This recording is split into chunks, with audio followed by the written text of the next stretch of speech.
पुण्यातील बावधनमध्ये हेलिकॉप्टर कोसळल्याची घटना घडली आहे। धुक्यामुळे बावधनच्या डोंगरावर हेलिकॉप्टरचा अपघात झाल्याचं समजतंय। हेलिकॉप्टर अपघातात 3 जणांचा मृत्यू झालेला आहे। खासगी कंपनीचं हेलिकॉप्टर असल्याची ही माहिती मिळते। त्या संदर्भातली आपण हे दृश्य पाहू शकतोय। पुण्यामध्ये हा अपघात घडलेला आहे। पुण्यातील बावधनमध्ये हेलिकॉप्टर कोसळलं आणि यामध्ये 3 जणांचा मृत्यू झालाय। 7:30 वाजता त्यांनी टेक ऑफ केलेला आहे। ऑक्सफर्ड हेलिपॅड आहे, तिथून 7:30 वाजता टेक ऑफ केलेला आहे। त्याच्यानंतर 5 मिनिटांनी जी घटना घडलेली आहे, सिव्हिअर फॉग होता, फॉगमुळे ॲक्सिडेंट झालेला आहे। बाकी डिटेल्स आता सगळी चौकशीनंतर निष्पन्न होतील। आज ऑक्सफर्ड हेलीपैड बावधन से हेरिटेज एविएशन का एक प्राइवेट हेलीकॉप्टर टेक ऑफ हुआ। सुबह 7:30 बजे वो टेक ऑफ के तुरंत बाद क्रैश होने की जानकारी मिली है।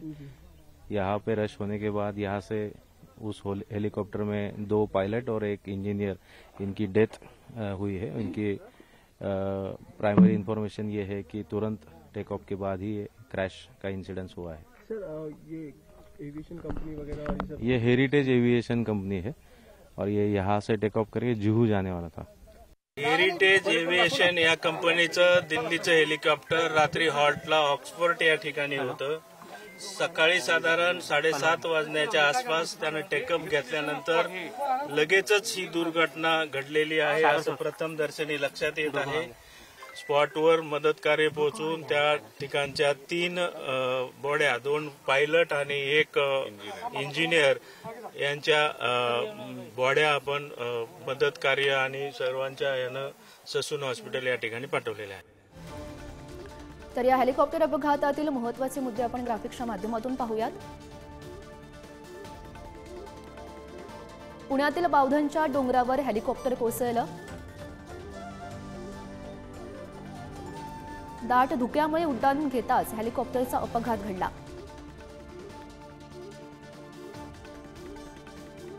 सकाळी 7 वाजताची ही घटना आहे। दुर्घटनेमध्ये 3 जणांचा मृत्यू झालाय। ऑक्सफर्ड गोल्फ कोर्सजवळील हेलिपॅडपासून 1.5 किलोमीटर अंतरावर हा अपघात घडलेला आहे। मृतांमध्ये 2 पायलट आणि 1 अभियंत्याचा समावेश आहे। हिंजवडी पोलीस आणि अग्निशमन दल घटनास्थळी दाखल झाल्याचं सध्या पाहायला मिळत आहे। पुण्यात हेलिकॉप्टर कोसळण्याची महिन्याभरातील ही दुसरी घटना आहे। तर सुनील तटकरे याच हेलिकॉप्टरनं प्रवास करणार होते। मुंबईला तटकरेंना घ्यायला हे हेलिकॉप्टर निघालेलं होतं। तटकरेंना हे हेलिकॉप्टर घेऊन रायगडला जाणार होतं। महत्त्वाची अपडेट आपण या प्रकरणासंदर्भातली पाहतोय।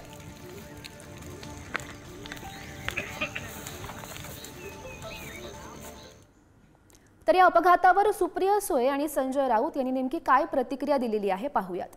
विमान हेलिकॉप्टरची सुरक्षितता असेल, या सुरक्षिततेबद्दल अतिशय गांभीर्याने 0 ॲक्सिडेंट्स कसे होतील ह्याच्यासाठी एक समाज म्हणून आपण सगळ्यांनी एकत्र काम करण्याची गरज आहे। ते प्रवास करणार होते, वाचले, आनंद आहे, पुढे काय। ते प्रवास करणार होते, वाचले, आनंद आहे, पुढे काय।